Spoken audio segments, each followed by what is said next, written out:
তিনটে নাম বলেছো, তোমার নাম একটা বলো। তুমি ভালো করে মাইকটা ধরো, ভালো করে ধরো, তুমি শক্তিশালী হবে, ভালো করে ধরো। হ্যাঁ, স্ট্রং ছেলে। আওয়াজ হচ্ছে কি দেখি?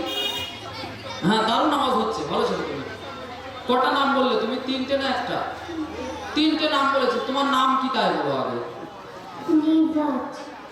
তোমার নাম শুধু রিভাজ, তাই না? আর আরন আর রহমানটা কার নাম? তোমারই নাম। একসাথে তিনটে নাম। আর মানুষগুলো কি নাম রাখবে? তুমি তো সব নাম নিয়ে নিচ্ছ। আমি তোমাকে খুব ভালোভাবে চিনি এবং তোমাকে খুব ভালোবাসি। তুমি আমাকে একটু ভালোবাসো? কতটুকু? হাত দিয়ে দেখাও তাড়াতাড়ি।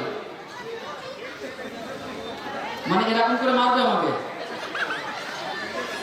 মারবে না? আচ্ছা, খুব ভালো ছেলে, নরম সরম, খুব নম্র ভদ্র দেখে মনে হয়। কিন্তু যে বাচ্চায় নম্র ভদ্র একদম চুপচাপ মনে হয়, বাড়িতে কিন্তু সে বাচ্চা নয়, বাড়িতে পুরো বাঘ সে। আমার মনে হয় ওর বাড়ির যে গার্জেন আছেন ওনারা জানেন বাড়ির অবস্থা কিরকম, আমি তো জানি না। বাচ্চারা আসলে বাইরে যখন যায় সে চুপচাপ থাকে, কিন্তু বাড়িতে পুরো তোলপাড় করে রেখে দেয়। বাড়ির যারা সদস্য আছে তারা বেশ ভালো জানে।